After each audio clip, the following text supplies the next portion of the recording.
이번 영상에서는 연이율 27%를 지불하는 에스나의 USD에 대해서 알아보고 어떤 위험성들을 가지고 있는지, 그리고 이 연이율은 어디에서 나오며 지속 가능한지에 대해서 알아보도록 하겠습니다. 저는 에스나 토큰이나 USD를 보유하지 않고 있습니다. 투자를 하실 때는 개인이 직접 결정을 내리셔야 한다는 점 먼저 말씀드리겠습니다. 자세한 내용은 영상에서 설명을 드리겠지만 한 줄로 요약을 드리자면 에스나의 USD는 루나와 같은 판지 프로젝트는 아니며, 오히려 상승장에서는 에스나는 투자자들에게 이더리움의 베타 플레이로 여겨질 수 있겠지만 잠재적인 위험성이 존재한다라고 정리할 수 있을 것 같습니다. 저는 개인적으로 프로젝트에 대해서 조사를 할 때 설립자들의 과거를 자주 살펴보는 편입니다. 왜냐하면 많은 경우에 그들의 과거가 현재 운영하고 있는 프로젝트와 연관성이 있는 경우가 많기 때문입니다. 예를 들어 소로나의 설립자 아나톨리는 과거 퀄컴에서 오퍼레이팅 시스템에 최적화를 하는 일을 했었고, 이런 배경은 소로나의 비전이 빠른 속도에서 잘 드러나는 것을 확인할 수 있습니다. 최근 곽강을 받고 있는 AI 코인 그라스의 설립자는 웹 스크래핑에 관련된 일을 오래 했었고, 이것은 현재 그라스 프로젝트의 아이디어를 주었다고 할 수 있습니다. 셀레스티아의 수장 무스타파의 경우에는 과거 해커 경력이 있었고, 이런 경력은 셀레스티아 사용자가 거래를 확인할 수 있는 라이트 노드를 만들어 검열 저항성을 보장해주는 디자인을 보장했다고 할 수 있습니다. 이번에 살펴볼 에스나의 설립자 가이 영의 경우 투자 회사에서 6년여 정도 일을 한 경험이 있습니다. 그리고 그가 설립한 에스나랩의 USD는 현재 많은 투자 회사들에서 현물과 선물이 존재하는 다양한 투자 상품에 사용하고 있는 전략을 크립토에 대입하여 신테릭 달러 또는 인터넷 채권이라는 상품을 만들어냈다고 할 수 있습니다. 현재 USD를 스테이킹하는 경우 높은 연이자를 제공하면서 에스나는 약 1년여 만에 USD를 5빌리언이 넘게 발행을 하는 대성공을 이루었지만, 루나와 같은 위험한 프로젝트라고 비교를 당하는 논란을 불러오고 있습니다. 과거 비슷한 프로젝트가 성공하지 못했다고 해서 막무가내로 비판하기보다는 정확하게 어떻게 작동하는지, 그리고 어떤 위험성이 내재되어 있는지에 대해서 자세히 알아보도록 하겠습니다. 제가 이전에 제작한 USDT와 USDC에 대한 영상을 보시면 이번 영상의 이해가 좀 더 편하실 것 같습니다. 크립토 달러는 총 3가지의 카테고리로 나눌 수 있습니다. 첫째, 투자자들 사이에서 미국 달러라고 여겨지는 미국 단기 채권을 대부분의 준비금으로 보유하고 있는 담보형 스테이블 코인으로 저희가 익숙한 USDT, USDC가 있습니다. 둘째, 크립토 자산을 담보로 가지고 있는 스테이블 코인인 다이가 존재합니다. 그리고 세 번째, 이번에 등장한 USD와 같이 위 두 카테고리에 들어갈 수 없는 스테이블 코인들입니다. 하지만 정확하게 구분 지어보면 USD는 스테이블 코인으로 볼 수가 없다고 할 수 있고, 실제로 에스나의 홈페이지에서도 USD는 USDC나 USDT와 같은 스테이블 코인이 아니고 신테릭 달러이며, 크립토 자산과 이에 해당하는 선물 공매도 포지션이 USD의 뒤에 있다는 표현을 쓴 것을 확인할 수 있습니다. 에스나 팀이 이렇게 명확하게 USD가 스테이블 코인이 아니라고 하는 것이 사용자들을 위해서 현명한 선택을 한 것이라고 생각이 됩니다.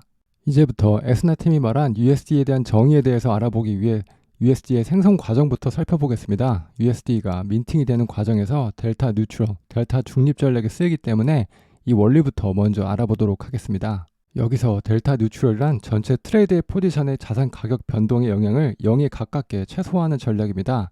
예를 들어 한 트레이더가 이 스토큰 현물 1개를 4,000불에 매수를 했다고 가정을 해보겠습니다. 이 포지션은 토큰 가격이 지속적으로 바뀌기 때문에 델타 뉴트럴이라고 할 수 없겠습니다. 하지만 이 트레이더가 이 스토큰 현물로 1개를 구매하는 동시에 선물로 1개를 공매도 포지션으로 모두 4,000불에 실행했다고 가정을 해보겠습니다. 이번 포지션은 이 스토큰의 가격의 상승과 하락에 관계없이 수수료를 제외하고 지속적으로 수익이 0이 될 수 있습니다.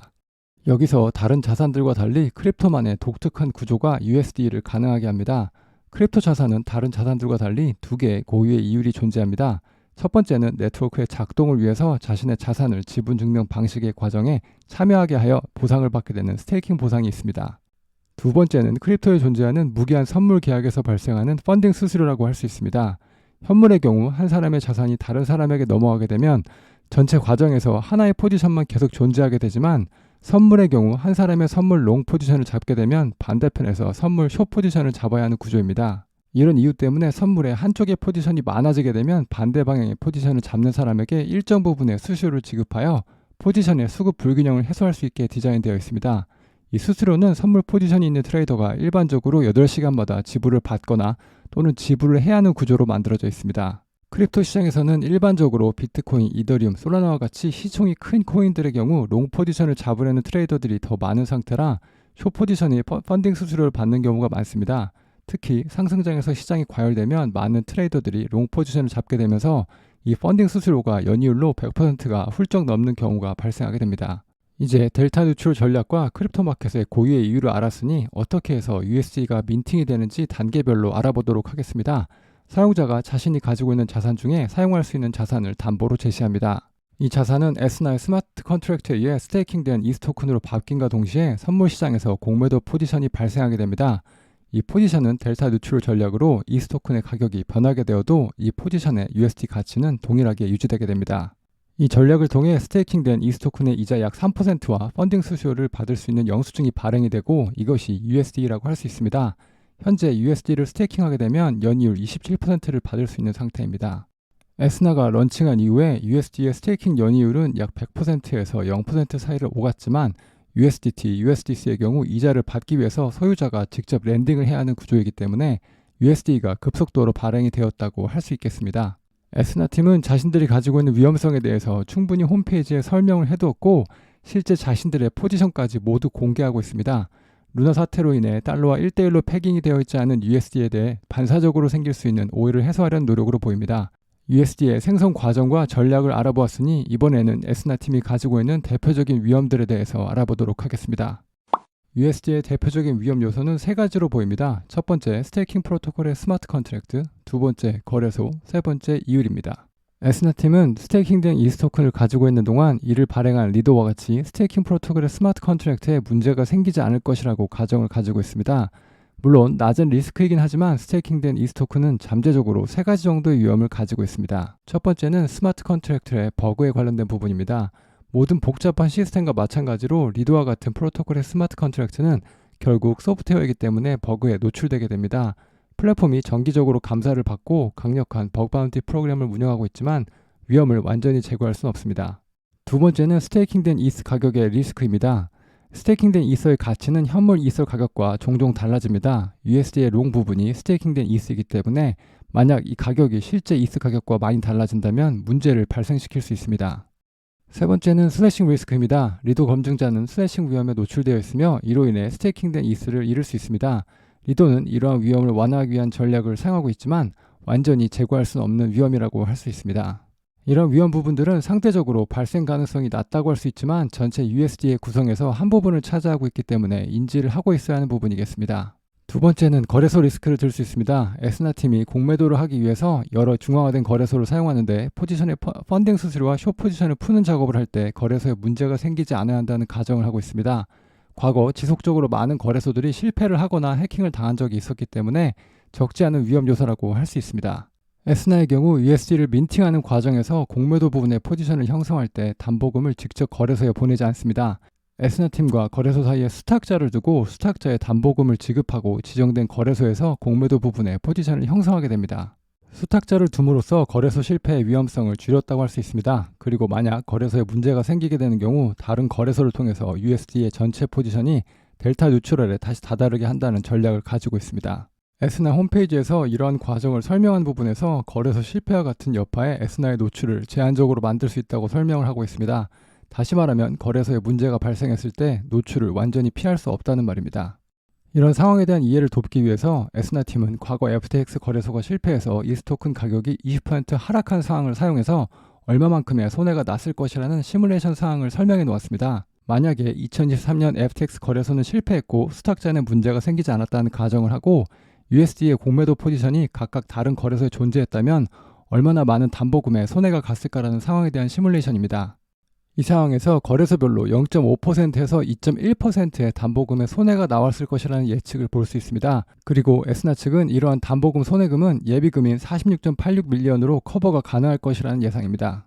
하지만 시나리오에 있는 모든 거래소의 손해가 최대치의 피해를 겪는다고 가정을 하고 현재 USD의 크기인 5.5 빌리언을 대입을 해본다면 약 115밀리언으로 최대 손해치는 에스나 측의 예비금의 46.86밀리언을 훌쩍 뛰어넘는다고 할 수 있습니다. 물론 이런 문제가 생기지 않을 수 있지만 현재 USD의 양이 지속적으로 빠르게 늘어나는 상황이기 때문에 에스나 측이 예비금을 증가시키거나 아니면 USD에 늘어나는 양을 조절해야 하지 않을까 싶습니다.